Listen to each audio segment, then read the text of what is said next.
trecho desse, comentei, acho que eles gostaram. E tem, que o Arthur falou de uma senhora que teve aí, né, que falou quais os parámetros de ser e tempo que davam para fundar uma analítica para terapia, né? Um deles era o 9, esse eu me lembro bem desse parágrafo, podíamos também... Não sei qual, o mais divertido talvez seja o do meu, mas o... Vocês que sabem, o que você prefere? Posso ler e comentando, deixa eu ver se eu leio o que eu já li ou um outro. Porque a gente retoma o 9 e lê juntos, foi o caso aqui. O 9 acho que mas seria você lê com interessante eles. para ver uma discussão, porque... Peraí, antes de mais nada. Quem assistiu a aula da Irene? Ninguém. Então, o João só pela metade. Então, eles não assistiram a aula da Irene, Juliano, fica bem à vontade, então. Porque... Do que? De fazer o 9 ou qualquer coisa? Ou você, porque daí, né, é um contato... É assim, o pessoal te conhece, mas esse contato mais íntimo, assim, de ter uma aula, imagino que ninguém teve. Então, a gente podia aproveitar, na minha cabeça, por favor, me corrija. Pode também, quiser dialogar. Juliano, pode perguntar e dialogar. Eu diria uma solicitação, talvez. Manda lá. Que eu lembro do Arthur falando... eu já vi umas coisas suas também, eu comecei a ler o Testemunho Transiente lá. Mas também do Arthur falando de uma perspectiva sua, né? Perspectiva é uma palavra ruim, mas de uma perspectiva sua de uma terapia que não seja estritamente teórica, assim. Sei. Sabe aquele texto que você fala que as universidades tinham que... Eu vou falar do meu jeito. As universidades tinham que abandonar todas as teorias e não... a teoria do desenvolvimento do Winnicott, a Lacan, né? Abandonar tudo e atender o paciente a partir do buraco que a angústia cavou dentro de cada um. Lembra mas isso faz mais de 20 anos que eu escrevi isso. Mas eu não acredito mais nisso aí. Não, isso aí é que é aquela radicalização heideggeriana, né? Sim. Não, eu não sei, eu acho que tem que ter mais elementos para atender hoje em dia. É uma perspectiva a partir do que o João está pedindo de você contar como mudou, né? daquele tempo para cá. Talvez isso eu possa dizer, trabalhando esse textinho aqui, aí vocês podem... Aí tem essa mudança aqui, eu acho. Né? Manda pau. Esse aqui chama Nascer para Dentro, Nascer para Fora, né? E a mãe seria o mediador. Nascer para dentro ou nascer para fora, sabe? Aí tem uma epígrafe do Herberto Helder: as mães são as mais altas coisas que os filhos criam. É um poeta português, né? Epígrafe, né?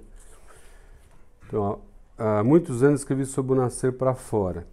O nascer para fora, nesses livros também me coloco um pouco, aí dá para ilustrar, né?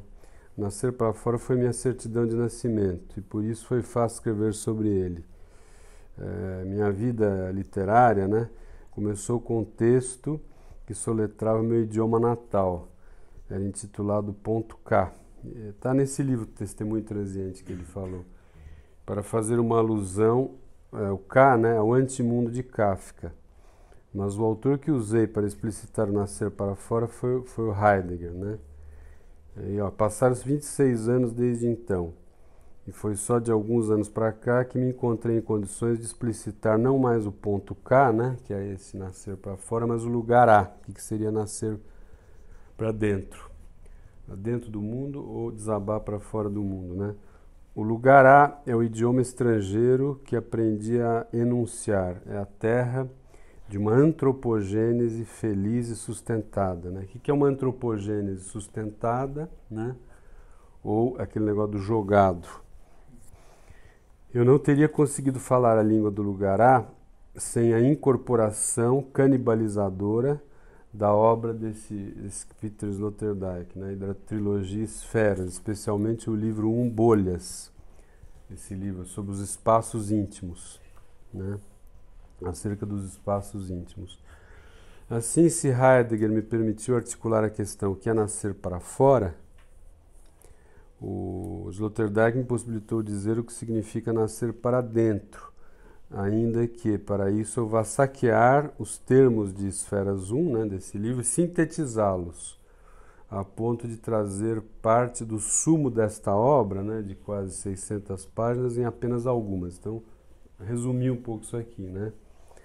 É basicamente esse negócio, é bem simples. Nascer para fora, você não encontra o aliado complementador, que ele fala, né? Que o ser humano nasce muito prematuro, aquele negócio. Então, se você nasce para fora, você, de algum modo, fica assim, perplexo, né? Não encontra uma espécie de continente imunológico, eles chamam, como se a mãe fosse um útero exo, né? E aí, dentro desse microespaço íntimo, o jeito que as coisas são apresentadas, até o modo como você encontra esse outro vem não como uma estranheza que invade, né, mas como algo que você mesmo criou. Né? Então, aquele papo de que a coisa vem de tal maneira que você se sente o mago, o criador dela. Né? Então, é isso que dá a possibilidade de você nascer para dentro, que chama entrar para o mundo, né? Cair para o mundo. E no outro caso você fica uma espécie de enigma, assim. Então, essa é a ideia do texto aí, né? Então, como se você ficasse banhado no mistério o tempo todo e a tua referência de diálogo é sempre mistério, mistério, mistério.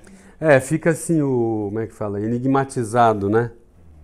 O Fernando Pessoa fala que assistir a irrupção, como é que ele fala? Que não conseguia esquecer a presença metafísica dele na vida, né? Então, como se estivesse sempre rompendo aí. E rompendo aí, então, fica aquela coisa de uma estrangeiridade, né?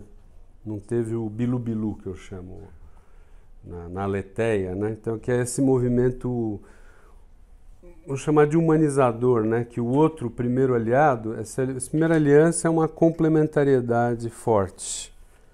É como se alguém que toca a sua música, né? E ao tocar a sua música, adensa o seu repertório para você criar um eu. Então, essa é a base dessa discussão Heidegger-Sloterdijk nesse Esferas 1, entendeu? Então, Heidegger me permitiu articular a questão que é nascer para fora, Sloterdijk me possibilita dizer o que significa nascer para dentro. Então, o fato de eu dizer que eu vou saquear os termos desse livro, esse saquear é como a pessoa que chega ao mundo faz com quem ela encontra. Também tem uma espécie de saque consentido. Né? Então, essas relações íntimas são relações de canibalismo, como fosse um tráfego de gestos, quase uma orgia de gestos que um saqueia do outro. Né? Assim que você ganha o eu, que você incorpora. Então, vou saquear, né? O que Esferas 1 esclarece é que o nascer para dentro é uma questão de aliado. Inclui-se num espaço interior, ou nasce para dentro. Interior não é aqui interioridade, né? É que você está ou fora, não sabia que eram tantos assim, ou era então, ou você, estou comentando com eles esse textinho, o que é nascer para dentro e nascer para fora, né? O nascer para dentro é uma questão de aliado, de gênio, chama de gênio ressoante, né? Um aliado, tudo que está ligado que psicanálise chama de função materna, essa coisa de uma mãe, né? Então, inclui-se no espaço interior, ou nasce para dentro. O espaço interior não é ainda interioridade, é você estar num espaço onde tem um outro que sustenta, que te anima, né? Que você não chega ao mundo e fica lá resfriado, largado fora, mas alguém sintoniza com alguma coisa própria sua, né? Os unicotianos falam até que uma mãe é aquela que percebe algo específico do seu bebê, né? Então, eu percebo algo que ele traz e aí eu vou adensando isso aí, né? Então, isso que é a complementariedade, isso que é o espaço interior, né? Inclui aquele que participa de pequenos duetos ressoantes. Falo muito em linguagem musical, ele fala ressoante para tirar a linguagem mais dura, assim, psicanalítica da visualidade. Não é que eu te vejo, quer dizer, ambos estamos no interior da mesma música. isso tira um pouco da ocularidade. Porque quando você fala em ocularidade, você já dividiu o sujeito e o outro, e o objeto, né? Então tem relações que são mais, como é que eu posso falar assim, que a ideia da visualidade do objeto já pressupõe um sujeito constituído. E aqui estamos num pré-sujeito ainda, né? A relação só com isso aí, com o aliado não é ainda um objeto. Só para deixa eu te falar mais. O sujeito heideggeriano, no Heidegger, parece que a gente está meio que sempre um passo atrás do mundo. Assim, você dá um passo para trás. Esse é um dos pontos que eu discuto. Que fica suspenso, né? Nesse texto. E, sei lá, espera por alguma coisa. Assim. No Heidegger parece que você espera pela morte mesmo. Não tem essa boa, isso que eu estou chamando do aliado, né? Para resolver essa questão que você está falando. Que o aliado te puxa para o interior do mundo, entendeu? Então não é que você cai numa significatividade pública já dada, mas alguma coisa que eu te dou esse livro de tal maneira, se você é o meu bebê, né, que você pega esse livro como se você estivesse o criando. Então a relação com esse ente, né, te anima, você se expande para o mundo, você ao criar esse ente, você também se cria, o ente te cria também. Esse tipo de relação íntima o Heidegger não sabe descrever. Mas não sei lá, uma espécie de... Porque eu fico um pouco assustado se for uma espécie de redenção. Redenção é mais sempre o Heidegger, né? Essa coisa messiânica, religiosa, no Heidegger. Esse autor não tem. Que o Sloterdijk lá, não, quando ele fala do... Ai, droga, do angelético lá, lembra? Do mensageiro, ali ele faz uma referência dos redentores, que não é mais o anjo, mas é o idiota. Aí são os tipos de complementador que você pode ter, vamos dizer, se você ficou psicótico ou melancólico, o terapeuta tem que ser uma espécie de anjo, de mãe, de ressonância para aquele que não encontrou isso. Então aí entra uma espécie de mãe substituta, entendeu? Agora, esse discurso filosófico catastrófico, apocalíptico e redentor tem mais na obra do Heidegger. Esse filósofo já não tem isso. Esse olha mais para uma certa cotidianidade, mas não de forma pejorativa. A queda no mundo não é uma coisa narcotizante do esquecimento de si. É uma criação de si. Criação do mundo e criação de si. Isso que é a viragem do Sloterdijk para o Heidegger, entendeu? Mas essa questão da música que você estava contando, a gente usa bastante aqui, tanto na hora da parte teórica, como eu lembro de muitas vezes com os alunos em supervisão, uma expressão que todo mundo já adotou é: não deixa o paciente te levar para dançar, mas no sentido da dança ser só o comando do paciente, mas de se criar uma reinvenção ali na hora, a dois, onde tem uma terceira dança que é criada, tem a do terapeuta, tem a do paciente, e aí os dois juntos podem inaugurar um terceiro momento. Então cabe muito isso que você comentou do musical aí. Aqui no caso até ele fala que tem uma música comum que é do dueto. O 2 é anterior ao 1. Depois que vai individualizar. Entendeu? Então você tem uma música que é vamos dizer, o paciente brinca com você, né? Acho que o Elcio que estava falando num lugar que eles iam, o menininho começou a subir nele, né? Brincar de cavalinho e tal. Então você tem que deixar você virar um cavalinho, né? Que é o jeito que ele está te criando, né? Aí você de algum modo corresponde a isso, né? Então esses duetos prévios são pré-subjetivos, né? Então o 2 precede o 1. Depois de muito tempo nessa ressonância de uma música dos dois que você vai, vamos dizer, se despedir, né? Incorporar um repertório para se individualizar, né? Isso no caso de pessoas que não formaram esse apetrecho mínimo, né? Esse repertório mínimo que seria o eu, né? Então, eu vejo assim o negócio, né? Quer dizer, então, quer dizer, quem cai para dentro, vamos dizer, no bom sentido, não como no Heidegger, né? É porque participa de pequenos duetos ressoantes de alta complementariedade. Duetos ressoantes de alta complementariedade. Eu vejo que você gosta aí de negócio aí, né, eu venho e trago aquilo que você me deu essa dica, me apresentou então vocês gostam desse assunto, vamos conversar, né? Sempre falo, se eu trouxer uma equação do Heisenberg, sei lá, todo mundo vai estranhar, não vai compreender aquela, né? Então quando você, né, traz alguma coisa que o outro tá trazendo, vai adensar o repertório dele, né? Um aliado complementador nota o tipo de vibração e de sonoridade que emergem do outro polo e responde numa mesma afinação adensadora, para falar em termos musicais, né? Então essa questão de ser, vamos dizer, quase que o que tem lá uma soberania, a questão do reparar em qual é a afinação, você concordaria com isso? Antes de mais nada, no encontro... Lembra aquele analista Max Sudikan, né, que era cria do... O Winnicott falou para ele, vai atender lá a moça lá, que ele falou, daí acho que esse cara era filha da Grace Kelly, inclusive, aquela moça de Mônaco, a princesa, né? Daí ele falou, não, eu tô na hípica aí, que ele gostava, acho que de como é que chama isso, de equitação, né? Ele falou, não, eu vou para casa tomar um banho e já vou lá, né? Aí o Winnicott falou, não, vai assim, vai de roupa de cavaleiro, que ela gosta muito de cavalo, né? Então ele falou, vai assim, cheirando cavalo, né? Que já ia dar um acesso ao mundo dela, né? Já ia ter algo plantado os dois, entendeu? Isso que seria, eu falar com você desse assunto, de surf, mostrar umas ondas, né? Então você, de algum modo, vai naquilo que o outro traz, né?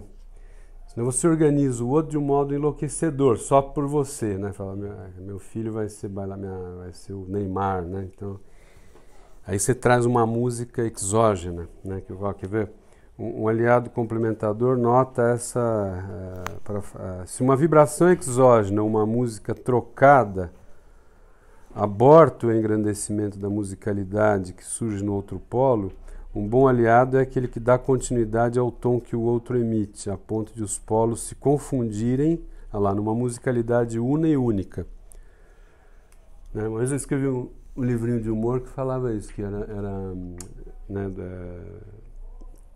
loucura, doença mental, era intoxicação por desajuste de dádivas. Né? Intoxicação por Você gosta de rock, né? Eu só trago valsa, né? Então o cara você dá só morango, então aquilo vai destruindo, aí vamos dizer, o eu, o self não nasce. Tem que ter uma contaminação benévola, né? Para poder encorpar, né?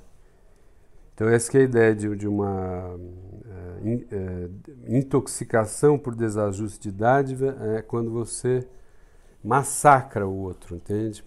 Estou entendendo? Eu jogo um gás aí que faz... Então, o bom aliado é aquele que toca, né? Você entendeu? O último episódio, o próximo episódio da quinta temporada do Black Mirror. Ah, eu vi o Black Mirror, é legal. Você viu esse? Vi ontem, eu tinha visto dois. Então, tem a bonequinha. A bonequinha. Isso, a mãe dela, a tia dela, é esse desajuste de idade. Ali é para ganhar dinheiro, né? Então, não, ali era bem isso. Não é? É bem isso. Um exemplo bem numa relação a dois, onde ela foi criada, mas ela não podia ser deixada permitindo que ela fosse ela, né? Vinha quase que ela tinha que ela fazia só aquelas músicas assim de sucesso, né? E uma hora ela começa a compor músicas tristes e a tia fala assim, não é o Leonard Cohen? Isso aí vai 10 pessoas vão gostar dessa música aí. Então, aí eles de algum modo dopam, né, a menina. Vocês viram? Tiram a música dela, né? Fazem um holograma dela, ela continua para ganhar dinheiro. Mas é que as outras aí vão lá e resgatam ela, né? Eu acho que esse negócio né, como é que fala? Perceber algo específico do seu bebê, né? Fazer aquela música que está também brotando daquela corporeidade, né? Então, quem passou por essa câmara dual de ressonância pode um dia, né, seguir para mundos e contextos ampliados, pois já está munido de um repertório próprio. Já aquele que não esteve contido nesse espaço de atenções, né, ou esteve, mas foi invadido por sonoridades alheias, ficará congelado ou obrigado a emitir músicas impróprias. Né? Então, você vai se adaptar assim, emitir uma música imprópria, né? Então é isso, a intimidade é esse mergulho extático que um ser humano faz no outro, né? Então ao fazer esse mergulho tem uma visitação, então você faz um acampamento dentro do outro, né? E tem aquele que fica lá no relento, largado lá, então ele não ganha corpo, ninguém... Entendeu? Ninguém visita ele. Essa é a base dessa ideia de pensar o espaço íntimo, né? Isso que eu acho que era problemático no Ser e Tempo. Não tem lá, vamos dizer, casais apaixonados, né? Que falam, irmãos juramentados, bebês e mães, né? Só tem marceneiro, o cara sapateiro, prego, já está tudo... Esse que eu acho que é o avanço desse livro em relação né, ao Ser e Tempo.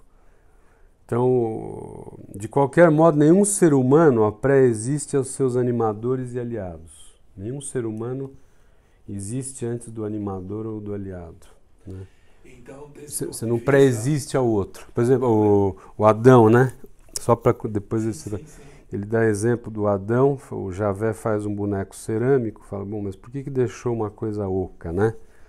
Daí a Bíblia fala, e aí soprou nas narinas de Adão, e Adão se tornou um ser vivente, né? Então, nenhum ser humano precede a esse bilu-bilu, esse sopro, a esse ser encontrado vivamente, mimado para ele, dizer, tem uma espécie de sistema de mimo aí, onde você ganha corpo e fica em pé.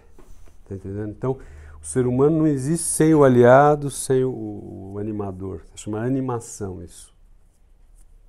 No entanto, a estrutura que abre está lá, só que oca, aí no caso. Estou falando isso por causa dessa discussão que fica o Dasein só acontece depois, ou a hora que abre já é Dasein, bebê é Dasein ou não é Dasein. Esse cara começa a fazer porque o Heidegger descreve estruturas, né? Sim. E esse é genético, ele vai... Então ele começa desde o feto dentro do útero, já está sustentado e amparado numa placenta, né? Então o Dasein, de algum modo, nunca foi só, como o Heidegger diz, né? Esse livro é para bater no existencialismo. Fala, bom, esse negócio que a gente nasce só e morre só, as duas coisas são falsas. Quando você nasce, atrás de você vem a placenta, tem que ser cortada, aí que tem a individuação, né? E quando você morre, todos esses aliados, tudo que se hospedou em você, né, também morre junto. As ondas de... Como é que chama lá? Nazaré. Mas então essa coisa mais assim, desse patos, né, do século XX, do entreguerras e tal, esse livro já é mais pós-winnicottiano, né? É nesse ponto que tem esse... É mais assim, que se o Adão tem uma espécie de canal, é para ser inspirado por outro, soprado, né? Quando você fala ui, ui para um bebê, assim, para uma criança, ou você sorri, né? Então, quando você sorri, o outro vê que ele existe, né? Tá entendendo? Isso seria o nascimento, assim, a antropogênese depende desse aliado, né? E esse cara é um pensador de uma antropogênese sustentada, né? Então, o caso da solidão, do desamparo é um caso, não é o originário da condição humana, né? Então, é aquele onde o aliado não estava. De qualquer modo, nenhum ser humano, né, pré-existe aos seus animadores e aliados. Ele depende de mecenatos matriciais, de acompanhamento e de ressonância para chegar a si ao mundo. Tá entendendo?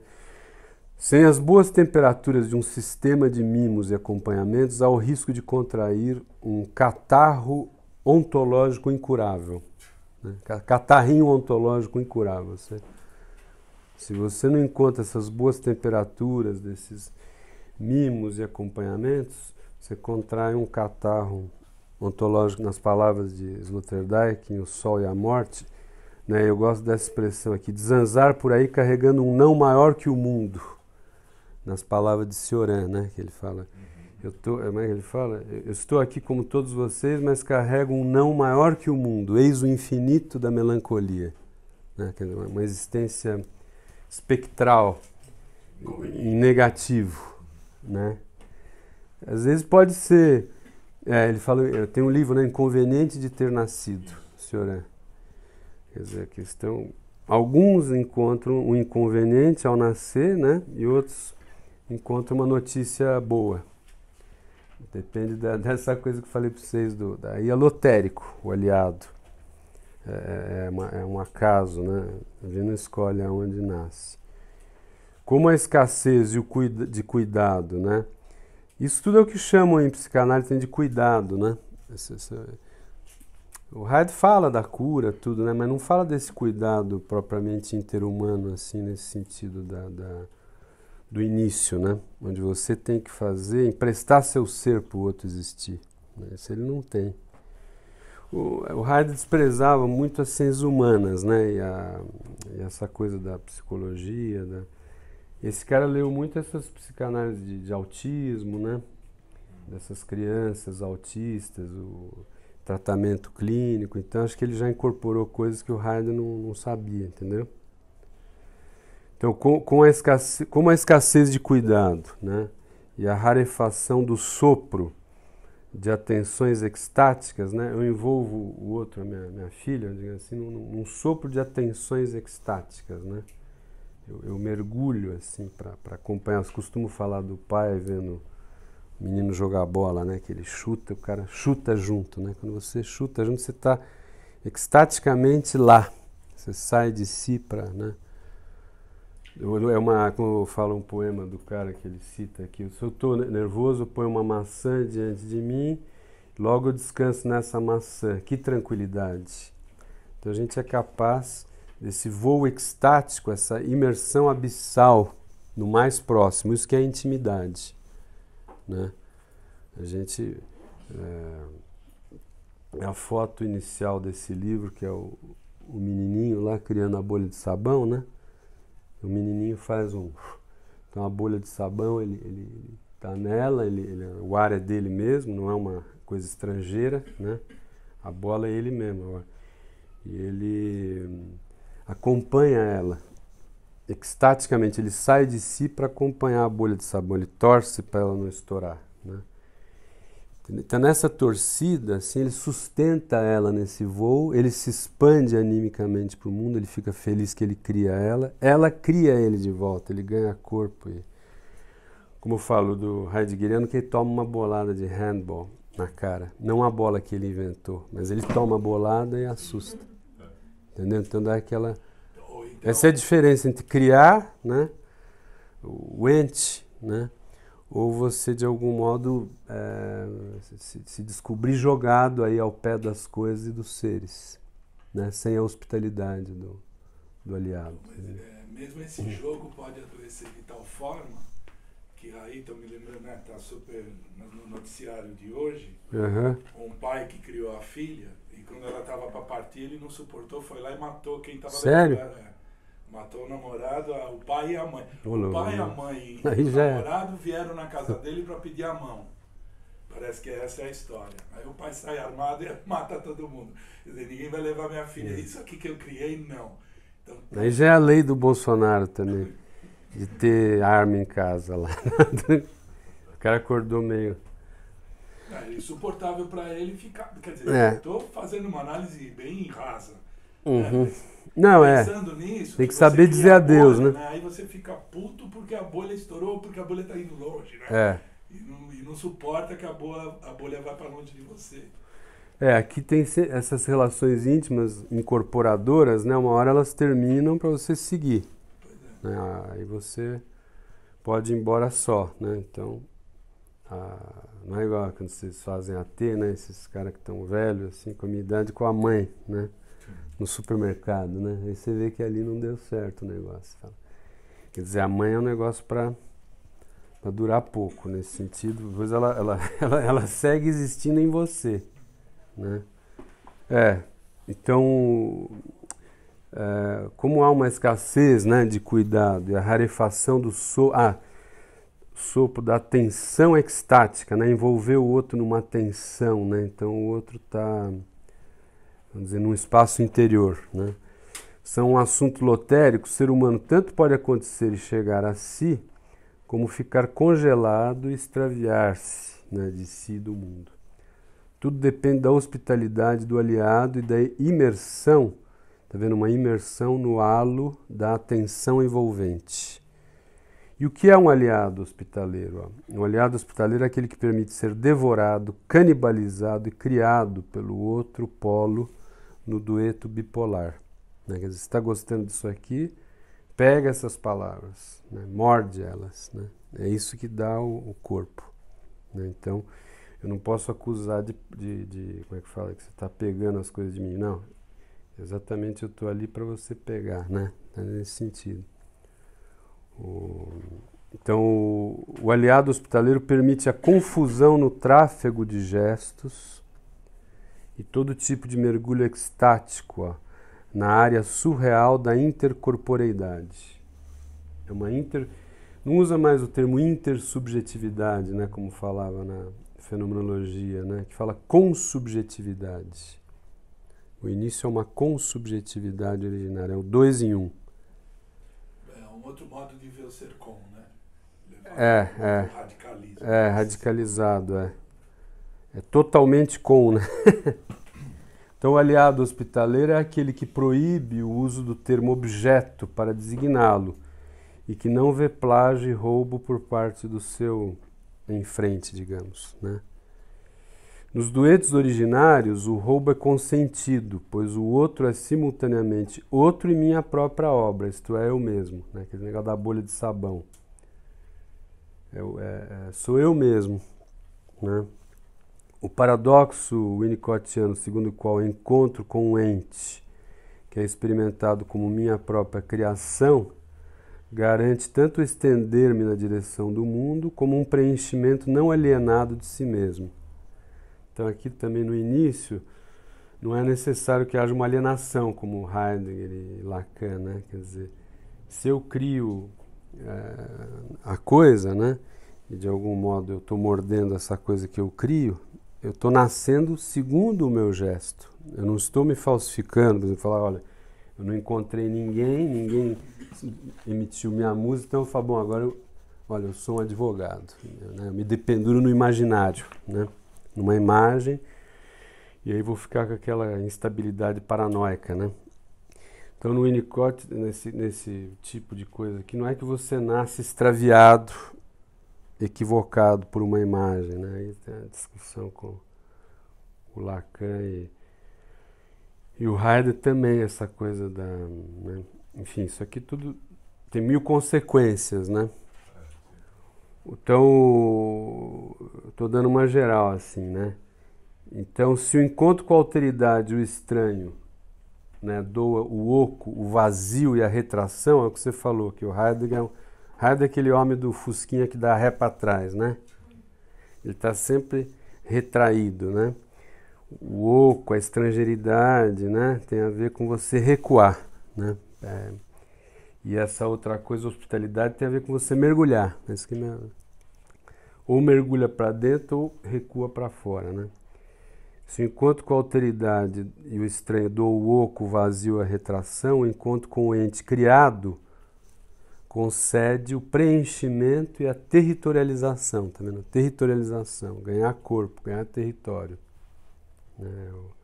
Sair do corpo sem órgãos lá do Artaud, né? Quando o filosofar parte do começo antropológico, que é a necessidade de complementação do bebê humano e da demanda de intimidade de uma criança, quer dizer, toda criança demanda intimidade, né? Tem que partir daí. Então, ele problematiza a xenofilia dominante nas ontologias contemporâneas, né? Quer dizer, a xenofilia é esse amor pelo estranho. Xenofilia, né?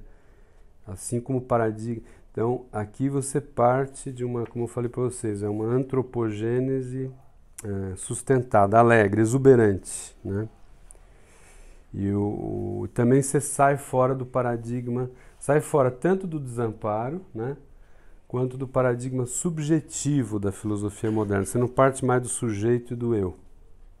Tem que partir desse dueto ressoante de alta complementariedade, a partir do qual vai emergir o indivíduo e o um. Né? Então, o dois precede o um. Né? Então, em toda a clínica de cara que está bem psicótico, coisa assim, você tem que, sei lá, vários anos repetindo aquela mesma música até ele poder te devorar a ponto de um dia ele poder ir embora, né? Mas sempre, se não fizer isso, não vai, sai do lugar, né? Porque ele já está massacrado, já foi extraviado, né? E teve que se pendurar em delírio, tudo para se segurar. A partir do fenômeno da consubjetividade originária, como faz esse autor, o filósofo intimizado e devorado nesse texto, é deixar para trás o dogma individualista apoiado na ontologia da coisa, na ontologia da substância, como fala o Heidegger, presente na fenomenologia e na psicanálise vienense. Né? Partir do dogmatismo do indivíduo. Você não parte mais de que existe o sujeito. Você parte de um pré-sujeito e pré-objeto. Essa música inicial é que é o começo. Depois vai surgir um indivíduo ou um sujeito. Tá entendendo? Falar de indivíduo e de sujeito elide o divíduo.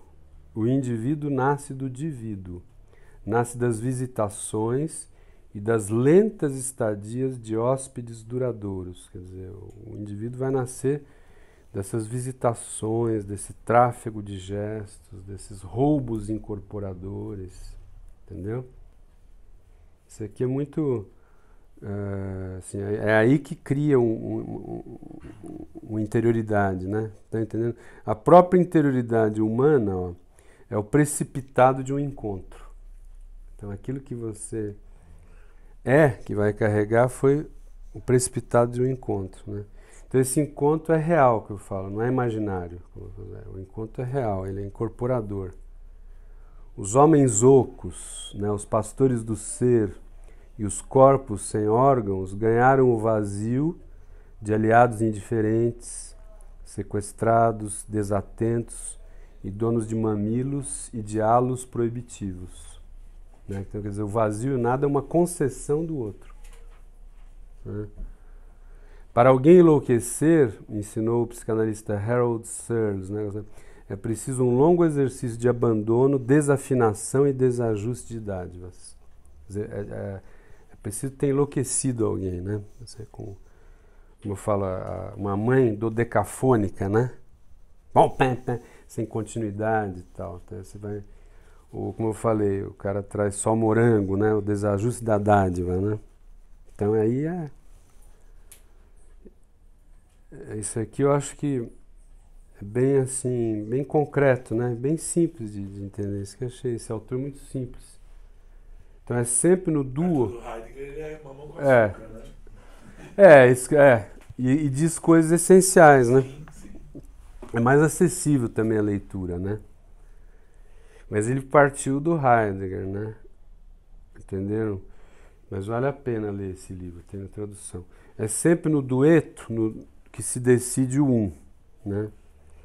O encontro originário formador, o duo, é um dueto autoincubador, é o realíssimo esferológico, né? Quer dizer, é uma estufa, uma incubadeira, porque você não está jogado aí ao pé das coisas e dos seres, você está no interior de um espaço, envolvido lá no halo de atenções e mergulhos extáticos, né? Esse é o prólogo, é o capítulo antes do capítulo 1. A existência de cada um teve esse prólogo submerso, né? O ser um no outro, vivo e sustentado, do pacto pneumático, Pneumático é sopro, que é o Adão e Javé. É esse sopro, um pacto pneumático co-criador. É a própria estufa na qual cresce e se territorializa. Eu uso o self, pode usar o eu, o euzinho verdadeiro, né?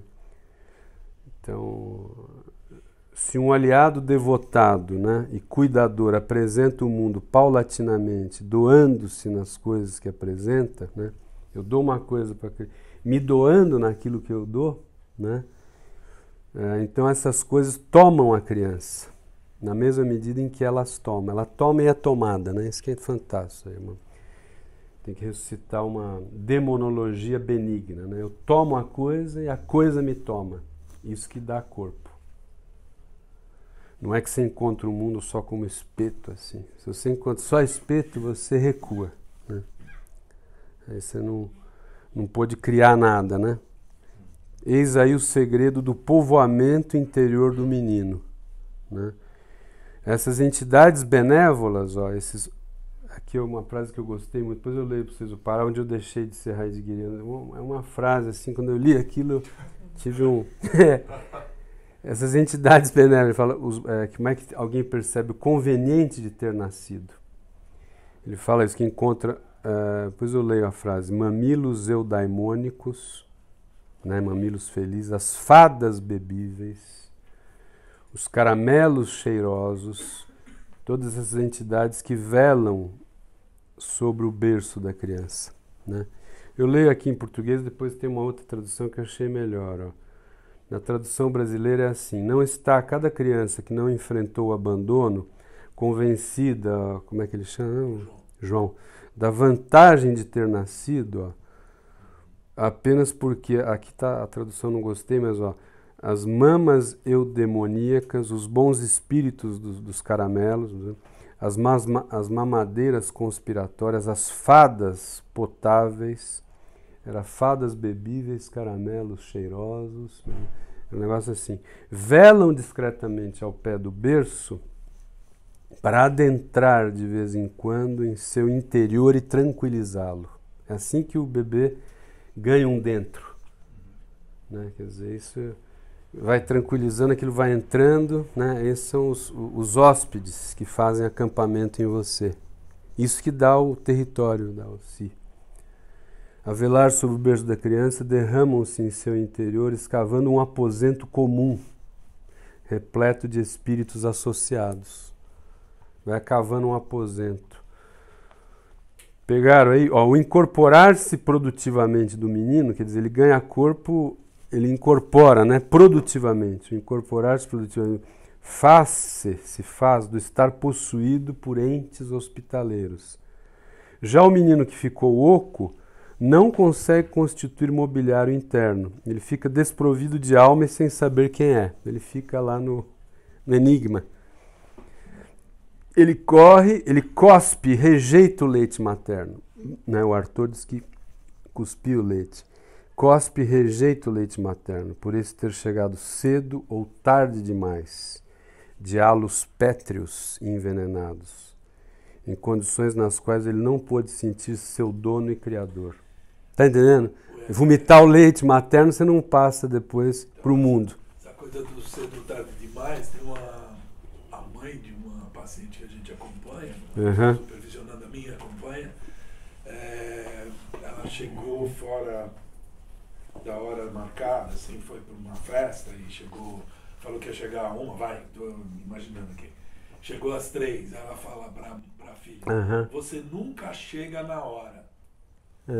E isso a nível de interpretação global, né? Desde o nascimento até agora, essa filha nunca chegou na hora. Ou foi a mãe que nunca pôde recebê-la na hora. Isso é literal, né, Ju? Isso que você está colocando. É bem concreta. Bem concreto. A mãe do Cioran falou para ele, né? Falou, meu filho, eu me arrependo de não ter te abortado. E você vai... qualquer coisa que você fizer na vida, você vai se arrepender. Eu, por exemplo, me arrependo de não ter te abortado. Quer dizer, tudo que você fizer, qualquer coisa, você vai se arrepender. O irmão do Cioran se matou, né? Ele não se matou, mas ele escreveu as coisas assim, bem na linha da mãe dele, né? Matou literalmente. mente. É muito bom o texto dele, né? Mas isso aqui também é uma resposta ao Cioran. Né? O Cioran, tadinho, é um caso de desencontro, né? Esse cara põe a base no outro lugar, né? Então, se eu sou... Aqui, depois vocês vão ler o livro meu, eu me coloco, eu sou um caso de desastre, então eu faço para literatura, para vender o livro, né? Fica mais picante. Me coloco aí. Ele fica desprovido de alma e sem saber quem é. Ele cospe e rejeita o leite, por esse ter chegado cedo ou tarde demais de halos pétreos e envenenados, em condições nas quais ele não pôde criar, né? O estranhamento avigora para aquele que chegou ao mundo em condições de catástrofe esferológica. Né? A catástrofe esferológica é que dá como é que fala o Heidegger lá? O Geworfenheit, o ser aí jogado. Sem a imunização decorrente da presença do aliado, tá vendo? Isso aqui é uma filosofia imunológica, né? O ex-útero faz um espaço que é imunológico, assim, contra essa exterioridade, né? Sem a imunização decorrente da presença do aliado, o frio da exterioridade aniquila a vinda a si e ao mundo, né? Se você não encontra esse espaço imunológico, você chega ao mundo, rasga ali. Aí você fica pensador eu falo da diferença ontológica, né? Que é o acontecer do ser no ente, né? Então, esse lugar aí de estrangeiridade.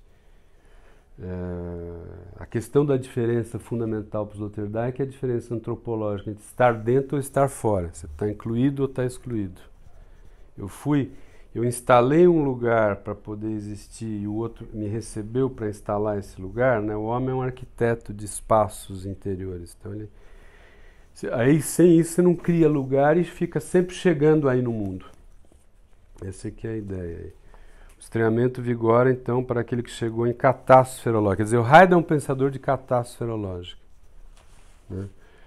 Sem a imunização decorrente da presença... O menino oco nasce do não fundamental e do recuo.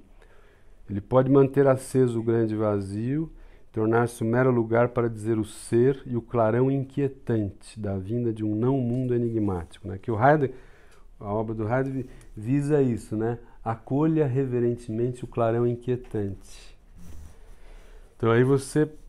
É quase uma religião, assim, tipo Lao Tse, né? Que fala, acolha reverentemente o clarão inquietante. Só que aí, para isso, você tem que se manter nessas condições zerado, né? De subjetividade, né?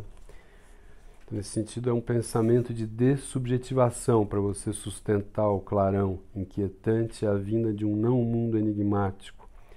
O cara pode ter esse destino ou povoar-se pobre e imaginariamente em figuras de desenho animado ou heróis virtuais, né? Ele pode se pendurar imaginariamente, imitar... No meu tempo tinha imitar uma pessoa que dança na televisão, né? Para você tentar se organizar midiaticamente. Uma vez que você não teve o aliado, né? Tá entendendo? Nesse imagem do oceano onde um se afoga e o outro nada, né? A frase do Jung, né, pro Joyce, né? O Joyce era amigo o Jung. O Jung perguntou, o Joyce perguntou pro Jung: por que minha filha está escrevendo coisas igualzinho eu escrevo, né? Só que ela estava internada, louca. Aí o Jung falou: aí onde você nada, ela se afoga, né? Alguns podem sustentar essa questão aí desse lugar, que eu vou falar muito disso depois. Outros podem aí não suportar, né? Esse estado aí eu chamo de lucidez branca, né? Mas vocês entenderam? Nesse sentido, aquele que se ancora numa imagem é o menino cuja estufa imunológica explodiu e cujo aliado não o incluiu em participações animadoras, né? Aí o cara de pendura no imaginário. É por isso que a esferologia pode dizer que toda animação é um acontecimento midiático e que todos os distúrbios psíquicos são deformações da participação, ou seja, doença dos meios, né? Quer dizer, a gente foi visitado pelo gás errado, pela música errada. Essa que é a ideia de que você foi intoxicado ou não. Esfera Zoom, ao descrever os duetos formadores do eu, a partir de situações pré-subjetivas e pré-objetivas, inaugura um modo de falar do devir sujeito e da antropogênese que abandona a gramática moderna sujeito-objeto. E isso evidencia que o papel terapêutico do aliado substituto é muito mais ativo e formador do que poderia supor o termo psicanálise, né? Porque o termo psicanálise pressupõe uma análise, né? E aqui vai ser mais uma síntese, né? Não se trata, evidentemente, de análise, mas de atividade sintética e de imersões e de empréstimos de ser que permanecem invisíveis para a linguagem objetivante e para a dogmática individualista. Assim, se sou um menino psicótico que morde os botões da camisa de um terapeuta a fim de com eles costurar uma forma possível, então o terapeuta deve se deixar saquear, a ponto de possibilitar o êxodo do disforme, né, e dar passagem de migração do sem lugar e do fora para o dentro. Né? Então você tem que deixar ele pegar, né, morder. Então isso aí é um 2 em 1. Então se você está numa linguagem sujeito-objeto, você vai falar que o menino é agressivo, coisa assim, né? Mas ele não é ainda, ele está tentando ser. Ele está tentando te expropriar para ele ganhar corpo, né? Pensar o 2 em 1, ou ser um no outro, toda a questão é isso, pensar com subjetividade originária e o 2 em 1. Isso que é o fenômeno realmente inicial, né? Que a gente esquece porque muitos de nós já viraram o eu, né?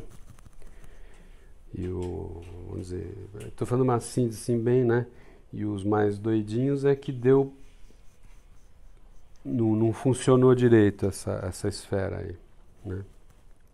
Pensar o 2 em 1 ou ser um no outro, do duo simbiótico ainda a partir da mãe como situação do filho, é abandonar de partida o individualismo e a ontologia da substância, né? Sair do individualismo. Como já foi dito, um ontologista do íntimo deve poder descrever a própria gênese do eu, né? Um ontologista do íntimo é aquele que descreve a gênese do eu no vocabulário das incorporações produtivas, né? Incorporação produtiva, por exemplo, eu terminei de ganhar um eu lendo a obra desse cara, né? Que eu falo sempre. Então, você incorpora aquilo para ganhar corpo, né? Faz seu. Mergulhos extáticos e gestos antropofágicos, né? Não é exatamente isso o amor implacável de que falava o Winnicott, que o bebezinho tinha um amor implacável, né? Que ele morde, ataca entre aspas. Quem se desloca pelos espaços íntimos é capaz de nomear o tráfego e a orgia dos gestos, tá vendo? Incorporadores. E a imersão abissal no próximo. Entendeu? Então, ó, a linguagem sujeito-objeto falsifica o campo das dualidades arcaicas. Se você pensar as dualidades arcaicas, você não pode falar sujeito-objeto nesse sentido. O Winnicott fala objeto subjetivo, né? Mas aqui é uma linguagem mais poética que explicita melhor esse campo. Eu achei, para mim foi assim, entendeu? Eu achei muito... Ó, outro aspecto da microesferologia, isso se chama microesferas, que depois vai passando para as esferas, né? Que suscita debates e consequências fecundas é a ideia de que a própria díade ressoante perfaz um espaço interior de sustentação. Se a mãe anfitriã primeira é um lugar imunológico, tá vendo? Uma mãe é um lugar imunológico. É um lugar imunológico ex útero, conformador de espaço e de familiaridade, então é preciso relativizar e circunscrever o ponto de partida do estar lançado, heideggeriano, e as figuras do pensamento centradas no desamparo e no desastre, como são os casos de Bataille e Blanchot. O Lacan saiu do Bataille e do Blanchot, ele pegou daí, né? E levou isso para a psicanálise. O Blanchot chamava de fora, né? Espaço exterior, e o Bataille, né? Entre outros. Há que se compreender de outro lugar o culto ao estranhamento e a extimidade. Extimidade é o contrário do íntimo, né? O estimo. Reinante entre os pós-heideggerianos.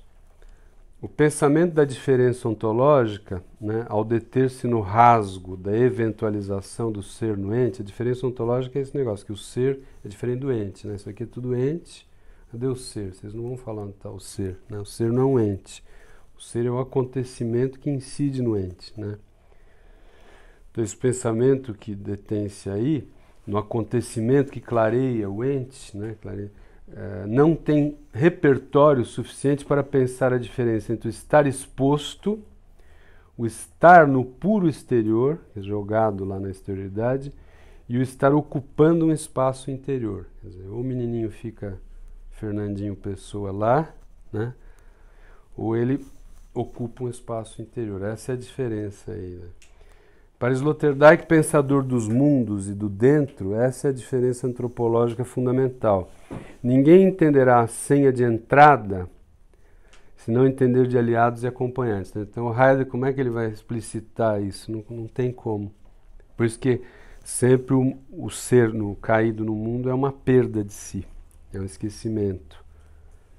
Viu, João? Aqui o ponto que você levantou, ninguém entenderá a senha de entrada se não entender de aliados e acompanhantes. Nesse sentido, então, você não tem possibilidade pretendida de ter um resgate de si. O si já está ganho. Se você cria o ente, por exemplo, o menininho brinca de ser advogado tal, e faz lá. Se um dia depois ele é advogado, ele não perdeu o si dele. No Heidegger, o si é o nada, né, de si. E se você está no mundo e coincide com a determinação mundana, é como um pecador, né? Então, Heidegger, você tem que se limpar do mundo para abrir esse rasgo, né? Agora, aqui não tem perda de si se você faz aquilo de acordo com a gestualidade, né? Tá entendendo? Então, essa é uma diferença radical aí.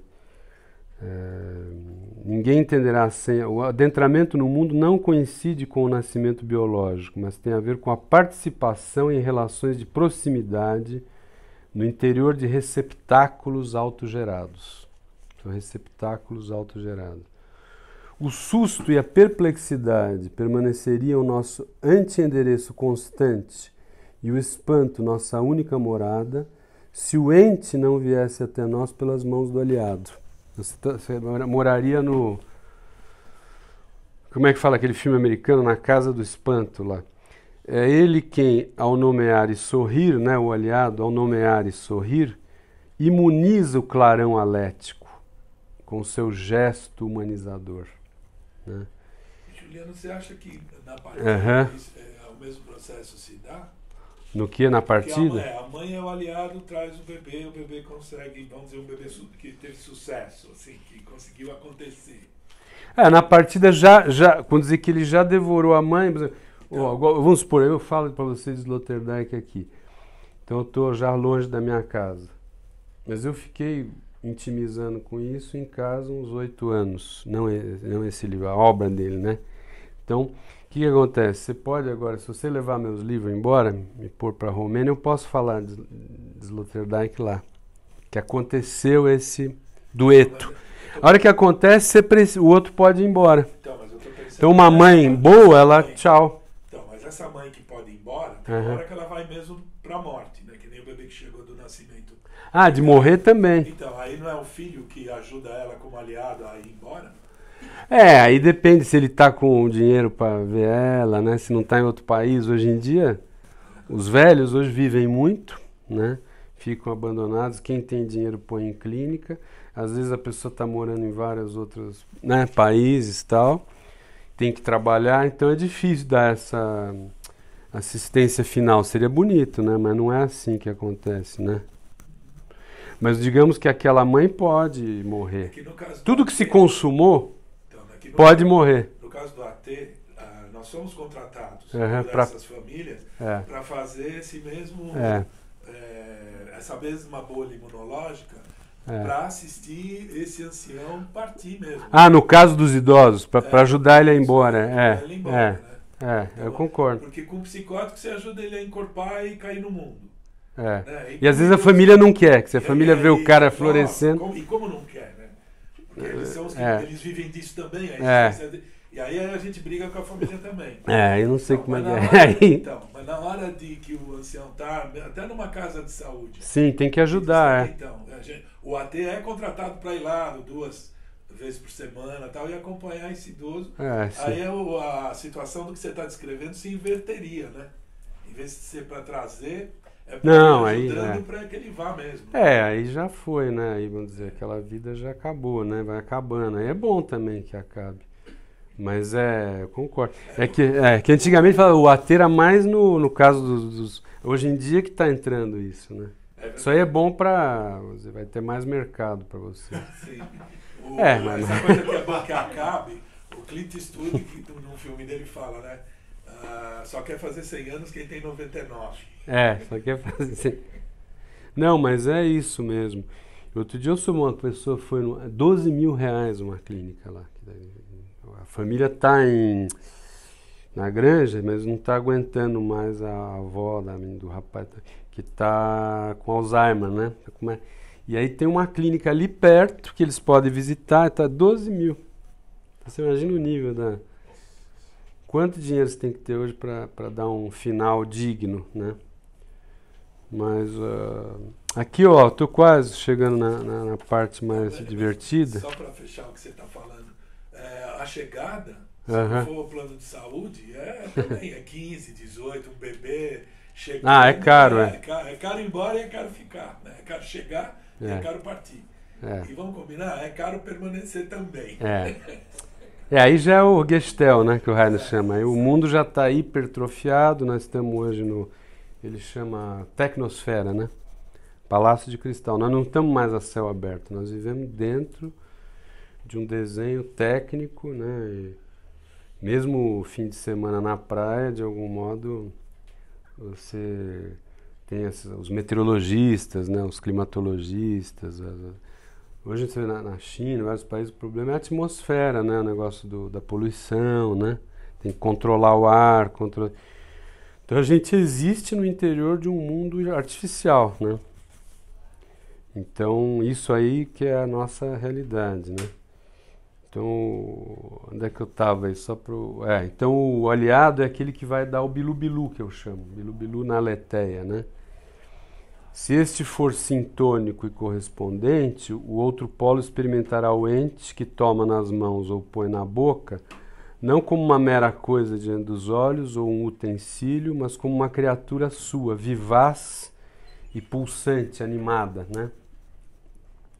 Que é o que fala, dá o chocalho, assim, né? Então, aquele chocalho.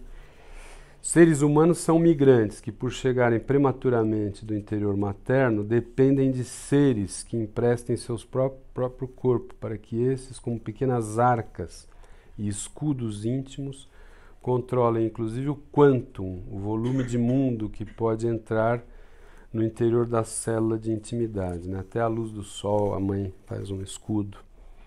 Eis o arredondamento próprio ao espaço imunológico. Tá vendo? Os seres humanos, eles arredondam necessariamente. Isso que é a filosofia imunológica, né? Tá entendendo? O Heine fala ser no mundo. Ele fala, bom, mas ser no mundo quer dizer o quê? No colo da mãe ou na Rebouças aí, né? Tem que discriminar, né? Então, em seu interior a coisa é tomada de tal modo que ela penetra e dá corpo a quem a toma. O movimento de possuir e ser possuído consuma o resgate para fora do exílio. Sloterdijk diz, se os confeitos, os doces, né, e as mamadas fossem sujeitos e não meras coisas, se fossem, por exemplo, demônios benignos, né, então se poderia dizer, né, sem extravagância, explicar que eles se apossam de seus consumidores e neles se instalam como ocupantes que tencionam ali permanecer por longo tempo. Quer dizer, eu tomo e sou tomado. É isso que dá essa ocupação benévola, entendeu? É dessa ocupação benévola que nasce a interioridade. É com esse povoamento que se ergue um eu, apoiado em seu clube de associados. Está entendendo? Já o menino oco, desfiliado e sem apoio, terá de enraizar-se ou ancorar-se mimeticamente a partir dos meios de comunicação e com esse tipo de organização encobrir o buraco do self negativo. Nesse livro eu trabalho muito esse negócio do self negativo. As crianças ocas, em sua grande loucura branca, E aqui que eu faço livros assim, né? E o autor desse texto inclui-se também nesta categoria, existem sem um mergulho no sim e no aquietamento. Quem nasce para fora fica detido em uma chegada permanente. Fica refém no aí de uma inicialidade sem fim. Quem nasce para fora anota a própria irrupção enigmática no mundo. Não consegue esquecer-se do evento de estar sempre chegando num lugar para o qual não entra.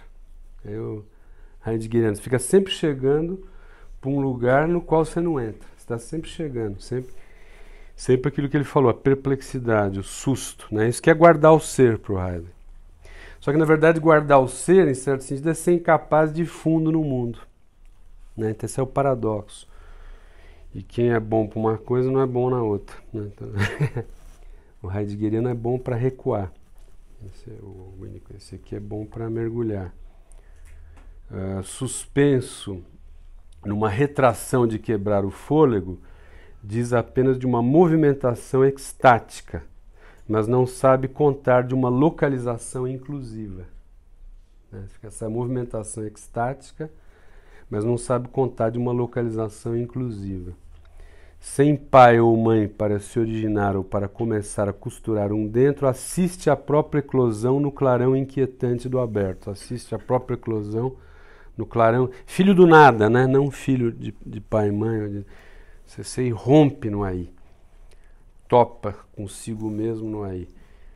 E por ser chegada incessante, o nascido para fora pode converter-se no locutor do ser. Mas é alto o preço que paga aquele que não se integra ao mundo nem se encosta nos entes. Um locutor do ser ou uma estenógrafa da vida, como se autonomeava Marina Tsvetaeva, uma poeta russa, né? Precisa estar bem oco para acolher o ditado do mundo, a eventualização do que é. Né? Você tem que estar bem oco para poder dizer a vinda dessa chegada das coisas. Alguém dotado de interioridade, ocupado com o contexto de seu mundo, dificilmente estará disponível para ser fiel ao evento do acontecimento do ser no ente, que você está no seu mundinho, né? Então, a única vantagem de ter ficado vazio de interioridade, de preenchimento e de mobiliário psicológico é na despersonalização e na impessoalidade, impessoalidade não do ser, tem impessoalidade poética, né? Tornar-se um espelho vivo e fiel do mundo. Nessa nadificação se torna um espelho do mundo.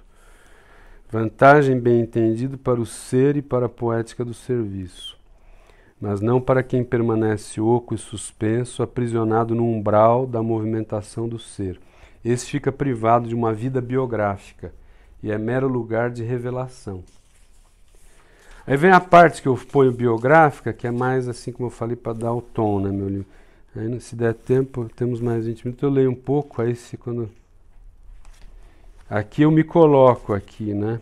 Mas a ideia mais teórica é essa primeira parte. Pegaram bem a ideia?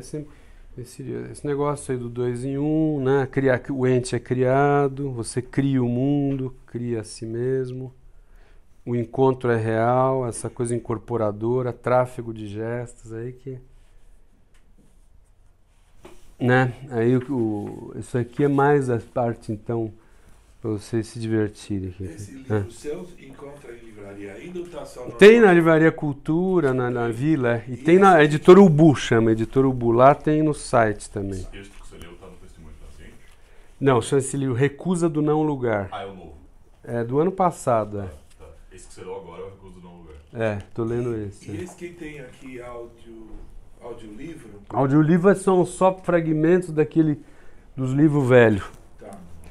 Porque eu pensava muito isso, a negatividade, a exterioridade, entendeu? E eu fazia disso uma espécie de aristocracia. E com esse livro eu tentei arrebentar com isso. Então foi isso. Agora eu entro um pouco nisso, vocês verem. Ó. No que diz respeito à minha própria experiência de ter ficado suspenso e desenraizado a ponto de ter criado uma grande quantidade de eus, posso afirmar que ela conheceu ao menos 2 fases. Uma primeira espontânea, na qual invejava e queria entender os homens de dentro, e uma segunda, filosófico-teológica, na qual, em virtude das obras que lia e de uma aliança terapêutica, estive tomado pela mania de eleição. Eu me considerava não mais um louco, como antes, mas um ser especial, um ser teologicamente investido. Falado pela língua originária, um ser que fazia parte de um clube de iluminados como Kafka, Heidegger, Nietzsche, Blanchot, Lacan e Companhia Limitada. Havia inclusive uma missão epocal para mim, e eu era uma espécie de homem requalificado, alguém já talhado para uma nova era lético-poemática, né? Se você está vazio, você já está talhado para um novo começo, né? Mas o fato é que, por mais que eu abrisse as portas de minha casa e levasse a palavra real profética por toda parte, incluindo aí escolas públicas e hospitais psiquiátricos, eu notava que a palavra trágica e quebrada não encontrava muita ressonância nem fazia comunidade. Não havia muitos seres infundados e expostos para seguirem comigo o caminho da única revolução. Concluí finalmente que eu havia nascido para o mundo com um repertório negativo para o qual parecia não haver lugar. E mais do que isso, senti que o mundo técnico-monetário não era mais ultrapassável.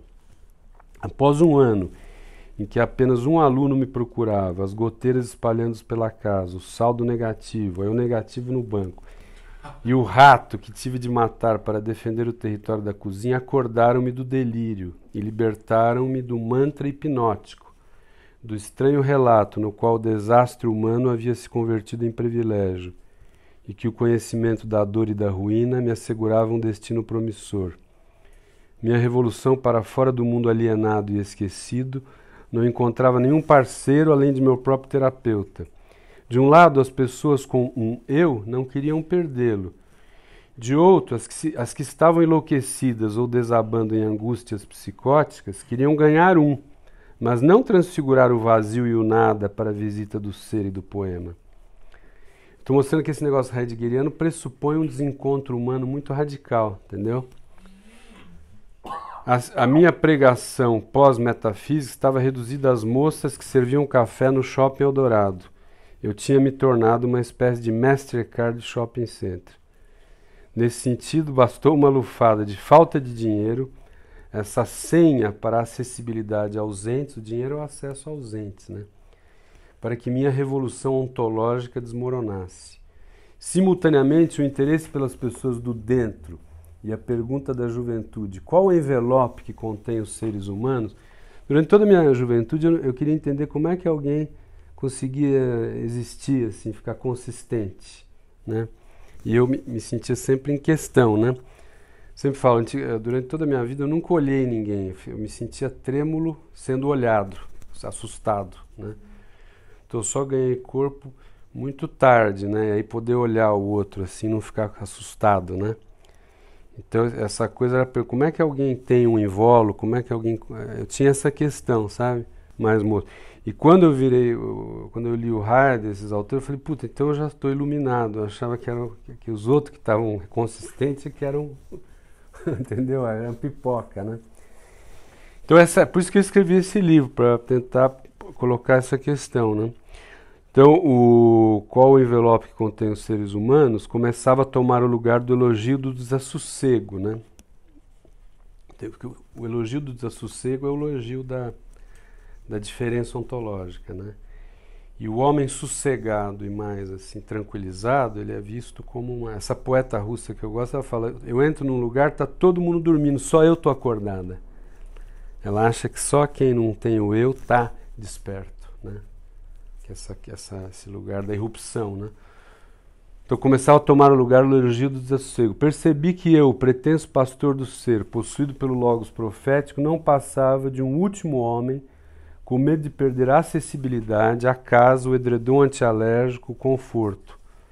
Queria integrar-me ao mundo e compreender os segredos do dentro.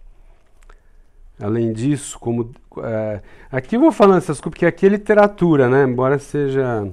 Quem vai ler lá na Bahia, você não vai saber se isso é verdade ou não, né? Vocês que estão aqui, eu posso dizer que é, mas não importa isso aí, né? Além disso, como desde menino sempre fui o sonho de outra pessoa, concluí que o personagem pastor do ser e escritor, ainda que ancorado na única experiência verdadeira que conheci, a do desastre humano, não passava de uma estetização aristocrática para ser amável e especial para alguém.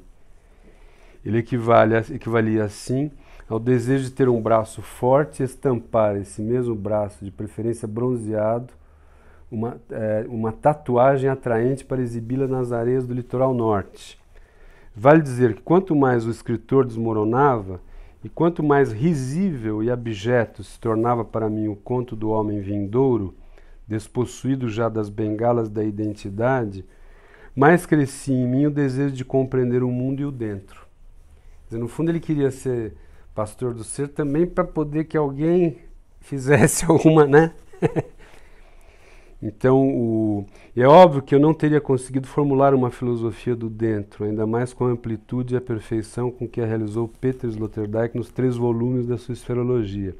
Esses 3 livros me arrebataram de tal maneira que escrevi uma tese de doutorado a fim de não só compreender o dentro, mas de tratar de conseguir mais senhas e mais chaves para existir no interior plural do dentro moderno. Foi essa trilogia que esclareceu minha pergunta juvenil acerca da diferença entre estar dentro e estar fora, assim como sobre a natureza dos invólucros e continentes. É aí que você entende como é que alguém se subjetiva ou não, né? Como é que alguém adquire consistência ou rasga, né? Finalmente entendi o que era um povoamento interior, o que era uma subjetividade, o que eram os sucessivos mundos nos quais o ser humano pôde existir e ser contido. Porque nesse livro ele fala das esferas íntimas, depois ele vai falando das grandes esferas, né? Dos mundos. Hoje em dia o mundo são espumas, que você está em vários mundos. É como como é que chama esses grupos de WhatsApp? Que são instáveis, precários, né? Aí que você encontra imunidade, né? Na era metafísica estávamos todos como irmãos dentro de um globo, tinha um aliado do absoluto, né? Na modernidade nós estamos cada um assim meio precário e tal. Então ele vai fazendo o endereço de vários mundos, né? Epocalmente, desde do mundo íntimo, né? Então, além de ler e reler, você podia pular umas partes para chegar nas partes mais engraçadas. Para mim isso é livros, como falam, humorístico, né? Porque já estou velho, já passou isso aqui. Então eu uso, é um personagem quase, né? Além de, embora fica também, tem uma marca, né? Além de ler e reler essa trilogia a ponto de os livros se desmancharem em minhas mãos, né? Vou pular isso aqui. É por isso que eu falo, isso aqui é um exemplo de intimidade, por causa dessa simbiose que eu, nesse texto, ao usar as palavras, os conceitos de Peter Sloterdijk, decidi nem sempre usar aspas, pois todos esses conceitos foram legítimos e verdadeiramente plantados em meu próprio ser como sendo meus, né? Quer dizer, quando você recria um livro, literatura é assim, né? Uma intimidade. Você está lendo, você está recriando aquele livro. Aquele livro é seu, né? Então eu fiz Então eu tinha levado isso para o meu doutorado, os caras não deixaram. O cara ficou vermelho e falou, aqui não. Ele falou, isso aí não, você leva na editora, aqui não pode. Não deve ser algo muito incomum o fato de um filósofo responder a questões que nossa vida já havia formulado, mas que não tínhamos competência para responder. Penso que nesse caso o plágio está autorizado e podemos considerar tais obras como nossas também, pois as recriamos em nossas leituras, né? Isso que é legal de ler, né? Não tudo fica um negócio... E foi exatamente isso que eu lhe disse no dia em que eu encontrei em São Paulo. Ó. Disse que o tinha recriado e que eu lhe era grato por ter me libertado do romantismo do aberto e do romantismo da psicose. Disse que a minha vida havia conhecido apenas a extase heideggeriana, a suspensão no nada e o inferno incessante de estar sempre chegando, mas que os livros dele haviam me revelado a beleza e o segredo da enstase, da localização no interior dos mundos. Para o Heidegger, você não pode responder onde você está quando você está no mundo. Ele vai dizer que você está pecaminoso, ou está em déficit de si. Você não diz onde estou quando estou no mundo, porque ele consegue dizer bem isso que eu falei para vocês, a movimentação originária, né? Para você dizer onde você está, não mostrar, eu estou aqui com eles, né? Então você tem que gostar de equipes, porque para o Heidegger também já é perigoso você gostar de clube. A senha, grupo de estudo já é perigoso. A senha para entrar estava desvendada e agora eu tinha acesso ao que havia me faltado em minha chegada e me condenado ao descontínuo do clarão do ser. O negócio do ser é descontínuo, não tem contínuo. Você está sempre chegando, sempre ruptura. E sempre o abismo, né? Aí você fica Ele devolvia assim minha problematicidade e arrancava meus privilégios de singularidade poética para devolver-me também ao diagnóstico psicopatológico. Essa operação restituía minha lucidez e me libertava da mania de eleição. De fato, foram apenas alguns minutos de conversa numa fila para que ele autografasse meus exemplares do Estranhamento do Mundo e Filhos Terríveis da Modernidade. Ele tinha uns livros que eu estava para ele autografar. E me dei conta de que com aquelas 4 ou 5 palavras, romantismo, aberto, psicose, extase, êxtase, toda uma era de minha vida ficava para trás. E eu recusava definitivamente o não lugar como morada para o homem. Com aquelas poucas palavras eu enterrava o rebelde, o pseudo-místico sem Deus e o amigo da exterioridade. Eu já não olhava mais o dentro pelo fora, mas sim o fora pelo dentro. E já não considerava mais minha singularidade uma graça, mas uma aberração. Eu gosto desse livro porque ele põe tudo em questão, né? Que eu passei vários livros falando muito do fora, e aqui eu problematizo, né? Porque também... Ele respondeu? Ah, ele fez assim. Ele sorriu, ele entendeu. Ele também na obra dele passou por isso, eu acho. Que ele faz essa aqui já tinha 50 anos. Então ele começa também muito nietzscheano, heideggeriano e vai.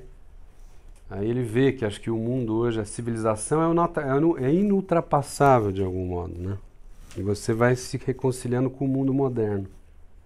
Acho que isso que é a filosofia do século XXI, é lidar com a civilização. Não mais essa coisa assim isso aí já foi. Entendeu? Então ele sacou. Mas fala. De novo eu lembrei o Loparic falando pra mim que não adiantava ir bater latinha, que os deuses não iam voltar. Você sabe que só outro dia que eu descobri... Bater latinha. Porque acho que bater latinha, o que ele queria... O que quer dizer se referir... do sino, budismo, né? Do sino. Foi lá na tua casa que me caiu essa ficha. Ele estava falando de sino, né? Só que de uma maneira muito jocosa, assim. Vai lá bater latinha, né? É isso. O sino pode balançar quanto for, bater, que os dois... Você pode ter um lugar que você vai, né? Que você vai lá, faz a cerimônia. Nos Sloterdijk tem isso de legal. Você integra e desintegra do mundo. Então você vai lá, faz uma cerimônia do chá, viaja, vai no mosteiro zen e tal, mas você volta para o mundo. Então, o Gestel é inultrapassável nesse sentido, entendeu? E no Heidegger é como se fosse você ter um ou outro. E nele você pode ter os dois, mas essa região que você vai lá, Itapecerica, o mosteiro ali, já é também uma região tipo Amazônia, climatizada. O próprio governo, etc., sabe que tem que deixar aquela área... O Gestel é que decide o que vai ser não Gestel. Entendeu? Você sabe que isso. Tem budista que tem no mundo, que é lá em Java, em Jakarta, que é Borobudur. Sim. A Adriana foi lá. Reintegrado. Desenterrado. E restaurado pelos governos e tal. Turismo, Exatamente. Que o Heidegger, assim, que o lugar é um lugar onde você tem ainda o nicho os nichos de latência estão protegidos. Né? O que é isso? Que você está abrigado numa condição mistérica. No Gestel, o mundo está explicitado. Né? O inconsciente, vida, tudo está, a caixa preta das coisas foi aberta e você disponibiliza, né? Que eu falo, minhas artérias, tudo está esquadrinhado, explicitado, né? Então nessa área, essa área que tem mistério, é só para quem ou está lá ainda, na bolinha, e quem vai, nós que vamos lá, já sabemos que existe hepatite C, HIV, essas coisas não existem na clareira.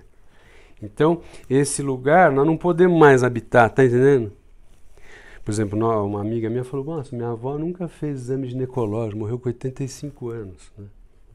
O avô também não... Eu vou em laboratório agora direto, fazer colonoscopia, endoscopia. Então já estou totalmente contemporâneo da minha cultura, né? Mas eu posso viajar lá naquele lugar onde tem aquelas pessoas, né?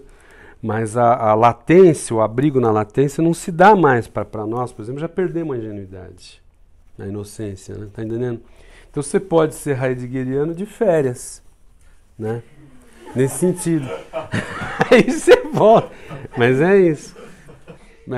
Até no bom sentido, estou brincando, mas você pode ter uma relação com a natureza natural, né? Você pode, mas você sabe que você está com esse treco aqui, depois você paga o seguro-saúde. É mais ou menos isso. A obra do Sloterdijk, ele vai lá pro meio da Amazônia e reclama que não tem sinal, né? Mas é isso, acho que não tem mais a redenção. Isso que tinha no Heide tinha a possibilidade de falar de um outro começo, né? A partir do Sloterdijk você não tem mais superação da técnica e da metafísica. Então isso que não tem a redenção mais. Jesus não volta mais, né? Mais ou menos. Não tem mais. Deus morreu, né? Deus morreu. Nós estamos em habitáculos técnicos. Essa é a ideia, né? Então a filosofia é bem do presente, assim, que eu recomendo para os jovens, né? Que fala que é o filósofo que diz onde nós estamos hoje. Acho muito... E para mim foi muito bom ler, assim, me libertou tudo isso aqui que eu estou lendo para vocês, né? Continuidade, né? E a questão do ser é descontínuo, é o clarão, sempre volta, sempre você vai para o zero, né? E retoma esse lugar. Esse texto é, nesse sentido, uma operação de inversão, pois se em minha heterotanatografia agradeci minha mãe por ter me dado a solidão e exílio, aqui me pergunto se é mesmo possível agradecer alguém que me privou de eu e de mundo, né? Minha mãe me deu o oco, eu acho. Penso que minha singularidade, o oco e o vazio foram concessões de minha mãe. Não tenho aqui como retroceder até o meu ser para o início, exibir algum filme ou foto, estampando terror no corpo onde nasci diante do meu gesto e das minhas tentativas para lhe abocanhar o mamilo e o halo. Pelo que vivi depois do início, sei que não pude viver com a minha aliada a orgia ressoante dos gestos incorporadores. A fábrica do eu falhou. Se Kafka foi expulso do mundo pelo pai, no meu caso o processo de expulsão começou pela mãe. Minha vida inteira, até a desaparição de minha aliada, não passou de um terrível combate de amor, no qual tentei acordar a maternidade naquela mulher e ressuscitar seu corpo a fim de que eu pudesse nele mergulhar. Mas minha anfitriã era cega para a minha existência. Não entrava comigo em duetos antropogênicos e nas mutualidades mágicas, porque para ela eu já era apenas um pedaço dela mesma. E nessa estranha condição ficava abandonada, desassistida, como se fosse um joelho já dela, né? Não se criou em mim um repertório eu, mas apenas sensores e radares para ler e cumprir a mente de minha mãe. Fui assim o hermeneuta de um corpo morto. Quando já um pouco mais velho comecei a beber e a quebrar coisas que encontrava pela frente para sair daquela condição chipófaga, minha aliada assustou-se demais e tratou-me como um monstro, pois quer pessoalmente com suas próprias mãos, quer contratando grupos de homens do crime, tentou livrar-se de mim. Algumas vezes, nas madrugadas de pânico, eu escutava minha mãe dizer ao telefone: arrumei uns rapazes para dar cabo do Juliano. É o melhor para ele. Ele vive em carne viva. É um elefante branco nesta casa. E o psiquiatra confirmou que é mesmo um doente mental. Você sabe, um doente assim acaba com o patrimônio da família. Então, após algum tempo, eu escutava o interlocutor telefônico tocar a campainha e adentrar a casa para tentar dissuadir minha mãe do desejo de dar fim a mim. Eu tinha que chegar nos caras que iam me matar para parar eles, né? Eu era um tio advogado que ia. Eu tinha dado dinheiro para os caras me matarem, que eu falava me matar, então eu falava, vamos se livrar dele, né? Esse conflito de vitalidades várias vezes atingiu o clímax. Não pretendo fazer um catálogo do extremo, por isso me atenho apenas ao dia mais penoso, 12 de junho de 96. Nesse dia eu dancei a valsa da grande dor, bailado que começou na noite precedente, pois me encontrava no quarto escutando as canções de Leonard Cohen. Uma namorada havia se afastado de mim, daí a carne viva, segundo a expressão materna, e o desespero. Sempre acreditei que nasceria para dentro do mundo por meio do amor de uma mulher. Já é coisa de velho, né? Hoje em dia mudou. Mas minha cantoria foi interrompida por 3 policiais que invadiram meu quarto e me levaram para uma delegacia onde passei a noite. Solto na manhã seguinte, ele, passo agora a narrar na terceira pessoa, volta para casa, mas tem medo de chegar, então para num pequeno hotel no bairro de Pinheiros e tenta chamar uma prostituta, mas o gerente do estabelecimento o expulsa. Caminha pelas calçadas na direção da casa e para em alguns bares para ingerir bebidas alcoólicas. Quer adiar a chegada. Ao chegar, nota que sua mãe tinha trocado a fechadura da porta. Ele então arranca a própria roupa e passa a arrombar a porta com seu corpo, uma porta de ferro e vidro, por isso está coberto de sangue. Logo a porta é arrombada e ele sobe a escadaria correndo e berrando a palavra mãe. Mãe é o nome mais antigo, está presente em todas as culturas. Isso é interessante, né? É um universal antropológico aliado, né? E todos que chegam ao mundo emergem de dentro de uma delas, né? É um negócio. Ao encontrar a sua, ele a chacoalha com as duas mãos no ombro dela. Grita muitas vezes a palavra mãe, olhando-a nos olhos. Depois disso há um grande branco, uma amnésia. E ele está novamente na rua, rodeado por viaturas. Alguém o cobre com um lençol e traz a roupa. Tenta pegar a arma do policial para explodir a própria cabeça. Finalmente é conduzido para o hospital psiquiátrico da Lapa. E na cama em que está amarrado já não sabe se matou ou não matou a mãe. O banheiro é cheio de fezes. No pavilhão ao lado, algumas mulheres gritam sem parar. Ele tenta estabelecer comunicação e intimizar com o rapaz negro na cama ao lado, mas nota que ele já não interagia, nem interage nem olha. Sua alma parece ter sido assassinada há muito tempo. Na manhã seguinte, vê um carrinho de sorvete atrás das grades, sob o sol. Ele inveja o pneu do carrinho de sorvete e pensa se algum dia poderá estar sob aquela luz. Se agrego aqui este relato, não é para competir com os programas sensacionalistas de televisão, mas para mostrar que ninguém vai para fora com os próprios pés. É preciso muita imiscibilidade e desajuste de dádivas. O fora é uma concessão do abandono, é uma dádiva do desencontro. É preciso que aliado e recém-chegado tenham temperamentos antípodas. Por isso, quando em talk shows literários perguntam-me o que é possível fazer para incentivar nos filhos o hábito da leitura e o gosto pela arte, invariavelmente respondo que a melhor maneira de kafkanizar uma criança e torná-la poeta é cuspi-la para fora do mundo e arremessá-la na Sibéria da exterioridade.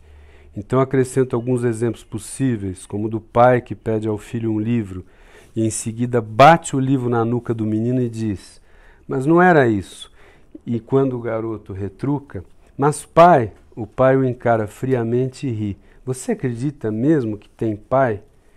Esse exemplo mostra como expulsar alguém de dentro para fora, né? Um pai zen ou um pai sufi é aquele que pode pagar a seu filho uma viagem só de ida para fora do mundo. Ele joga na Sibéria, né? Para tanto é necessário arrancar todo o mobiliário interno dos espíritos associados, os bons encostos, e abastecer a criança de exílio e vazio suficiente para que, caso ela não enlouqueça, possa dizer a palavra rasgada, fiel ao susto da aparição, né? Eu tentei aí tirar a aristocracia do negativo, mostrando uma gênese humana de desencontro, entendeu? O outro exemplo é do berçário com mães e babás levinasianas, radicalmente outras e estranhas, que não podem complementar e ressoar o gesto algum de seus bebês. E é uma crítica que eu faço também aos pensamentos da alteridade radical, da estrangeiridade, né? Tá entendendo? Quer dizer, o ser humano ele tem uma demanda de intimidade. Assim. Essas mães, na condição de mães alteridades, impedem que os bebês se sintam donos de qualquer pedacinho delas. No grau zero da intimidade, a criança é deixada só, sob um imenso céu desolado, sem ter nenhuma chance de ganhar um corpo.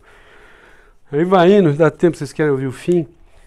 Depois tem vários textos que eu retomo isso, né? Esse é mais sobre a mãe, depois tem uns que falam do êstimo.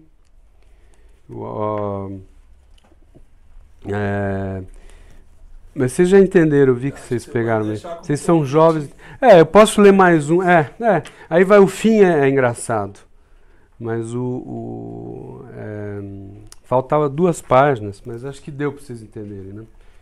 Quer dizer, eu acho que tem uma coisa na filosofia do século XX que ela hipervalorizou o sem lugar, né? E o homem que está fora, que está isso tudo. E eu acho que isso aí, sei lá, tem uma coisa ambígua, entendeu? Tem um problema aí. E toda a filosofia francesa do século XX, o Bataille, Blanchot, Deleuze, todos vão por esse lado, entende? E eu acho que isso hoje em dia é problemático já, né? E cria e no meu caso, você vê, eu fiquei então...